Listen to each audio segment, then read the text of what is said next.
Very warm welcome to you all.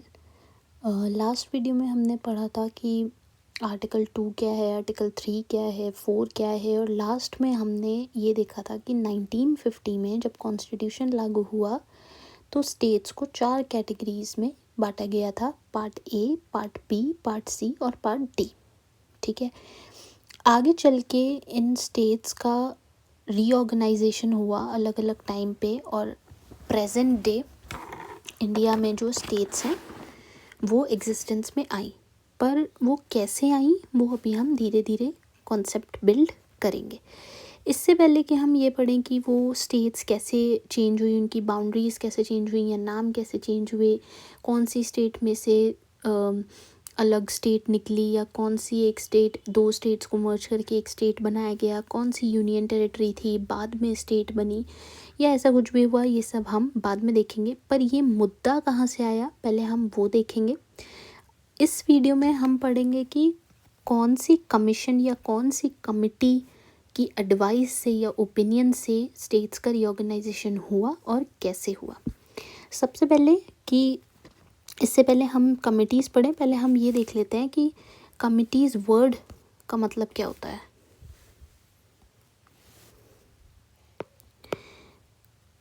Committee या commission, जब हम कहते हैं कि पार्लियामेंट ने कोई कमिटी अपॉइंट करी है या किसी भी मुद्दे के लिए कोई कमीशन आई है, इसका मतलब होता है एक ग्रुप ऑफ एक्सपर्ट्स है जिनको अपॉइंट किया गया है कि वो उस मुद्दे को प्रॉपरली स्टडी करें, उस पर रिसर्च करें, उसको प्रॉपरली एनालाइज करें कि वहाँ उस जगह की क्या सिचुएशन है या क्या चीज़ है। अगर कोई इकोनॉमिक मतलब कि पैसों से रिलेटेड या फाइनेंस से रिलेटेड कोई मुद्दा है कंट्री में, जिसको कमिटी को या एक एक्सपर्ट को दिखाना या बताना ज़रूरी है, तो वो उसको प्रॉपरली रिसर्च और प्रॉपरली एनालाइज करके हमें उस पे, यानी कि पार्लियामेंट को उस पे एडवाइस देते हैं, जिसके अकॉर्डिंग पार्लियामेंट काम करती है। ठीक है, पर ये जो एडवाइस है कमिटी की, ये बाइंडिंग नहीं होती है। ठीक है, किसी भी कमेटी की एडवाइस बाइंडिंग नहीं होती है। ठीक है, ये बस उनका ओपिनियन है जो उन्हें लगता है कि होना चाहिए। पार्लियामेंट को उसे मानना है या नहीं मानना है वो पार्लियामेंट की मर्जी होती है। ठीक, क्लियर हो गई बात। अब हम देख लेते हैं कि हुआ क्या, कैसे, कौन सी कमीशन से या कौन सी कमेटी से हमारी ये चीज़ आई है स्टेट रीऑर्गेनाइजेशन की। हुआ क्या था कि 1948 में, जून 1948 में, 1948 यानी कि अभी कॉन्स्टिट्यूशन आया नहीं है, बन रहा है। ठीक, 1948 में गवर्नमेंट ऑफ इंडिया ने एक कमीशन अपॉइंट करी, that was linguistic provinces commission. ठीक है जी, लिंग्विस्टिक प्रोविंसेस कमीशन। अगर आप ध्यान से देखें तो नाम से ही विजिबल है। लिंग्विस्टिक का मतलब होता है लैंग्वेज, ठीक है, प्रोविंस का मतलब हो गया स्टेट, और कमीशन। तो हुआ क्या था कि 1920 का नागपुर सेशन जो था, ये रहा आपका 1920 का नागपुर सेशन, यहाँ पे कांग्रेस ने ये चीज़ प्रॉमिस की थी कि आज़ादी के बाद वो स्टेट्स को लिंग्विस्टिक बेसिस पे बांटेंगे। बट आज़ादी मिलने पर जब इंडिया और पाकिस्तान बने, जब इंडिया का बंटवारा हुआ और इंडिया और पाकिस्तान बने, तो एक डर बैठ गया हमारे कांग्रेस लीडर्स के मन में कि अगर अब लिंग्विस्टिक बेसिस पे या लैंग्वेज के बेसिस पे स्टेट्स को बांटा गया तो हो सकता है कि कल को यहाँ पे भी कोई सेशनिस्ट टेंडेंसी आ जाए। सेशनिस्ट का मतलब मैंने आपको कल बताया था, छोड़ के जाना, यानी कि इनमें भी ये टेंडेंसी आ जाए कि ये भी एक इंडिपेंडेंट स्टेट या नेशन बनेंगे, जो कि हम नहीं चाहते। ठीक है, तो वो डर चुके हमारे लीडर्स के या फाउंडिंग फादर्स के मन में बैठ गया था, तो अब वो ये चीज़ नहीं करना चाहते थे। ठीक है, फिर भी क्या हमें ये चीज़ करनी चाहिए या नहीं करनी चाहिए, इसलिए 19 जून 1948 में एक कमीशन लाई गई या अपॉइंट की गई, लिंग्विस्टिक प्रोविंसेस कमीशन, जिसको आप कहते हैं एसके धार कमेटी। क्यों कहते हैं एसके धार कमेटी? क्योंकि ये हमारे प्रेसिडेंट थे, ठीक है, ये हमारे प्रेसिडेंट थे डॉक्टर राजेंद्र प्रसाद। इन्होंने मिस्टर एसके धार, जो कि ये हैं, इनको चेयरपर्सन बनाया था उस कमेटी का। तो इनके नाम से ही वो कमेटी आज भी फेमस है, धार कमीशन या धार कमेटी, ठीक है। इन्होंने अपनी रिपोर्ट दी कुछ महीनों बाद। इन्होंने प्रॉपर्ली रिसर्च किया कि क्या हमारी स्टेट्स को लिंग्विस्टिक बेसिस पे, यानी कि लैंग्वेज के आधार पे बांटना चाहिए या नहीं बांटना चाहिए, ठीक है। इन्होंने बोला कि सर हम ऐसा नहीं कर सकते। इन्होंने रिजेक्ट कर दिया ये आइडिया कि लिंग्विस्टिक बेसिस पे हमको अपनी स्टेट्स नहीं बांटनी चाहिए। क्यों नहीं बांटनी चाहिए? क्योंकि इन्होंने भी वही रीज़न दिया कि अगर हमने लिंग्विस्टिक बेसिस पे अपनी स्टेट्स को बांटा तो इनमें भी एक रीजनलिज्म वाली भावना आ जाएगी, ठीक है। तो हम ऐसा नहीं कर सकते। इन्होंने बोला कि सर आप इनको एडमिनिस्ट्रेटिव कन्वीनियंस के बेसिस पे बांटिए। एडमिनिस्ट्रेटिव कन्वीनियंस के बेसिस पे मतलब ये स्टेट्स, आप ऐसे स्टेट्स को रीऑर्गेनाइज करिए जो आपके लिए गवर्न करने में इजी हो, ठीक है, जिनका पोटेंशियल हो डेवलप करने का, ठीक है। आप उस आधार पे इन स्टेट्स को रीऑर्गेनाइज करिए, ठीक है जी। इस कमीशन का जब रिपोर्ट आई तो लोग बहुत ज़्यादा खुश नहीं हुए, क्योंकि उन्हें ये लग रहा था कि 1920 में जो वादे किए गए थे अब सरकार उससे मुकर रही है, अब सरकार उन वादों को पूरा नहीं कर रही है। तो काफ़ी जगह प्रोटेस्ट होने लगे कि ऐसे नहीं चलेगा। तब अभी मैंने आपको बताया ना, जून 1948 में कमीशन, ठीक है, दिसंबर 1948 में चूँकि बहुत सारे प्रोटेस्ट हो रहे थे और लोगों को ये डिसीजन अच्छा नहीं लग रहा था, उस चीज़ को ठीक करने के लिए फटाफट से सरकार ने एक और कमेटी लाई जिसका नाम है जेवीपी कमेटी, ठीक है, कि हम एक और बार रिव्यू करा लेते हैं कि क्या हम लिंग्विस्टिक बेसिस पे बांट सकते हैं स्टेट्स को या रीऑर्गेनाइज कर सकते हैं। बांटना is not the right word, reorganize हम कर सकते हैं स्टेट्स को या नहीं। उनमें हमने ये 3 मेंबर्स रखे। पहले थे जवाहरलाल नेहरू, दूसरे थे वल्लभ भाई पटेल और तीसरे थे पट्टाभी सीतारमलू, ठीक है। इन्हीं के इनिशियल्स जे, वी और पी से इस कमेटी का नाम हुआ जेवीपी कमेटी, ठीक है जी। इस कमेटी की जब रिपोर्ट आई तो इन्होंने भी वही बात बोली कि सर ऐसा है, किसी भी देश की स्टेट्स को रीऑर्गेनाइज करने का जो प्राइमरी फोकस होना चाहिए वो ये होना चाहिए कि यूनिटी बनी रहे, सिक्योरिटी बनी रहे और इकोनॉमिक प्रॉस्पेरिटी हो, ठीक है।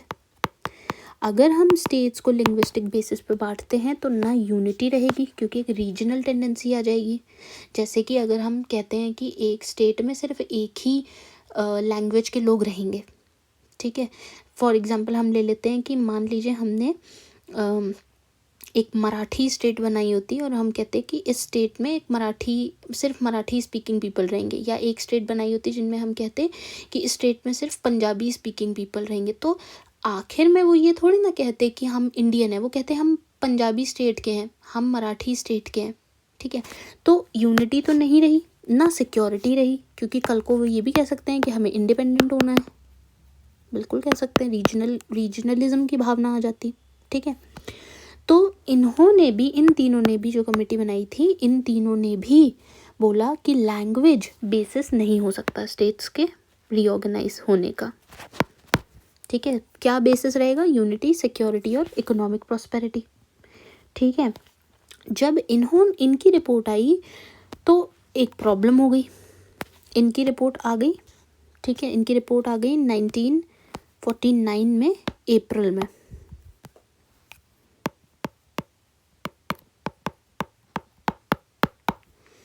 ठीक है। इसके जस्ट बाद क्या हुआ, आंध्र प्रदेश को इनको बनाना पड़ा, एक नई स्टेट बनी आंध्र प्रदेश। क्यों? इस कमेटी की रिपोर्ट के जस्ट बाद ये स्टेट बनी थी।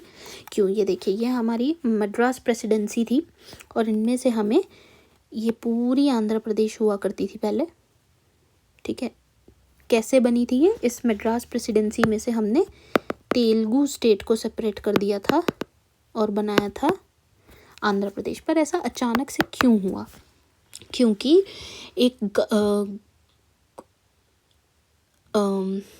गांधीयन लीडर थे जिनका नाम था पोटी श्रीरामुलु, जिन्होंने एक तेलुगु सेपरेट स्टेट बनाने के लिए फास्ट अनटू डेथ किया था और उस में उनकी डेथ हो गई थी, ठीक। उसके चलते लोगों में बहुत ज़्यादा गुस्से की भावना आई थी, जिसको कर्ब करने के लिए आखिरकार सरकार को इस मद्रास प्रेसिडेंसी में से एक तेलुगु स्पीकिंग स्टेट को अलग करना ही पड़ा, and that became Andhra Pradesh, ठीक है। ये जो तेलंगाना है ये बाद में 2014 में सेपरेट हुआ है, पहले ये एक ही था, ठीक है। और इसका कैपिटल बना कर्नूल, ठीक है। तो ये बात हुई, ठीक है जी।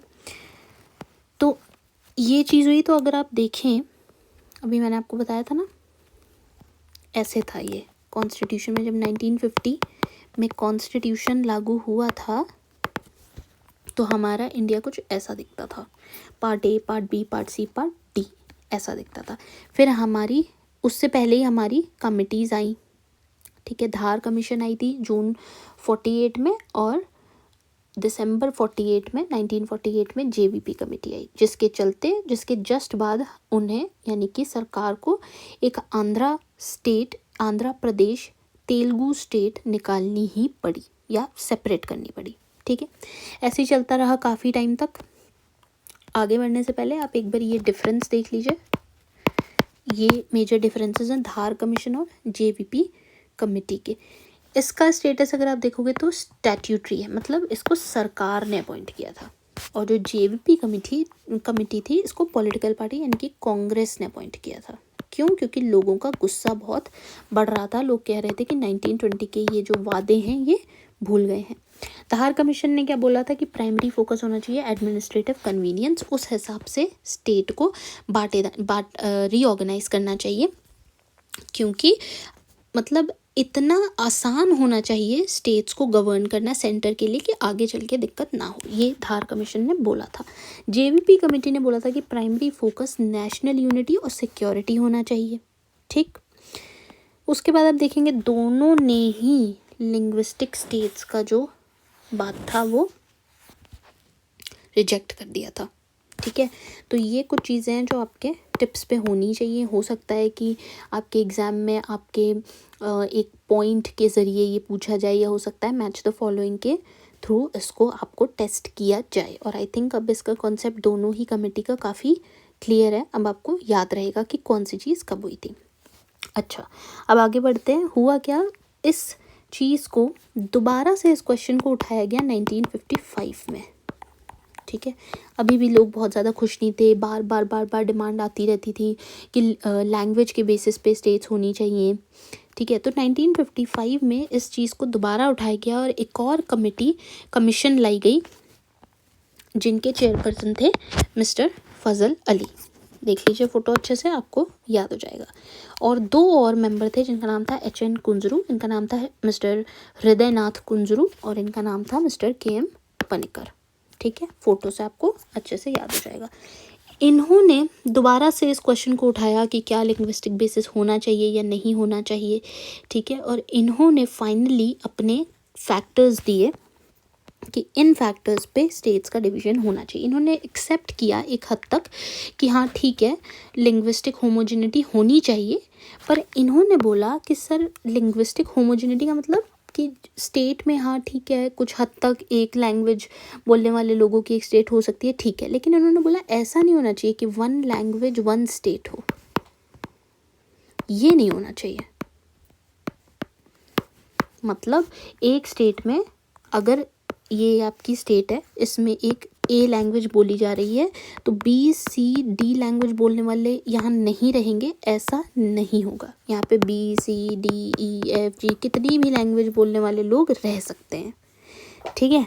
पहला इन्होंने ये बोला। दूसरा इन्होंने ये बोला कि हाँ, यूनिटी और सिक्योरिटी नेशन की मद्देनज़र रखते हुए ही रीऑर्गेनाइजेशन होना चाहिए। इन्होंने ये भी बोला कि फाइनेंशियल एडमिनिस्ट्रेशन की भी कंसिड्रेशन होनी चाहिए कि हाँ, स्टेट ऐसे आप रीऑर्गेनाइज करिए कि वो फाइनेंशियली स्टेबल रह सकें, उनको गवर्न करना आसान हो, ठीक है। इस तरह से आप स्टेट बना सकते हैं, ठीक है। और इन्होंने ये भी बोला था कि आप ऐसे स्टेट रीऑर्गेनाइज करिए कि लोगों का वेलफेयर ना बिगड़े।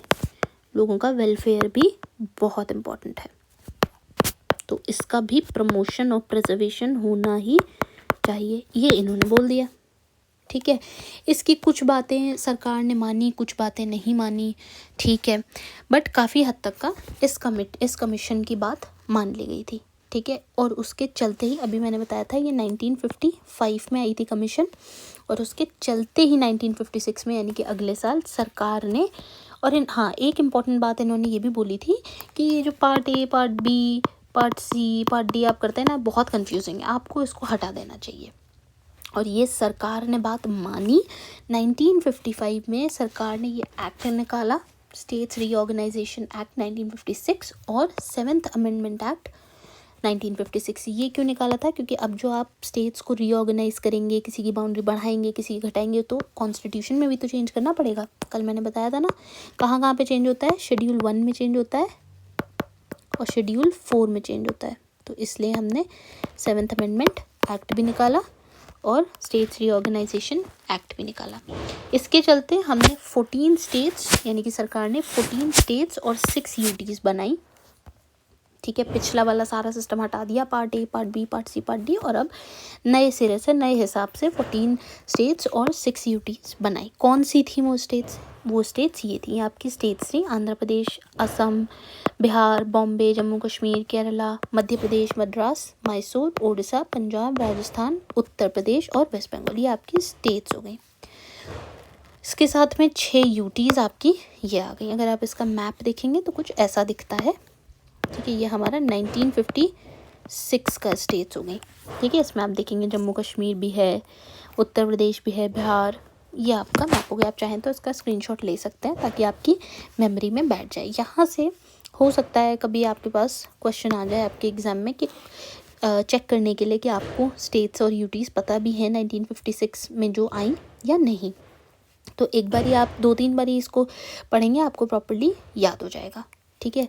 अब नेक्स्ट वीडियो में हम देखेंगे कि कैसे, कौन सी स्टेट की क्या स्टोरी रही, कौन सी स्टेट को बाइफरकेट करके बनाया गया, कौन सी स्टेट को मर्ज किया गया, किसको यूटी रखा गया, क्यों रखा गया, ठीक है। ये इसके लिए मैंने एक अलग वीडियो बनाना चूज़ किया ताकि आपके लिए बहुत ज़्यादा कंफ्यूजिंग ना हो। आप अभी कमीशन इसको अच्छे से देख लीजिए, जो कि मैंने बताया कि आपकी टिप्स पे होनी चाहिए। जून 1948 धार कमीशन, दिसंबर 1948 जेबीपी और 1955 में फजल अली कमीशन, ठीक है।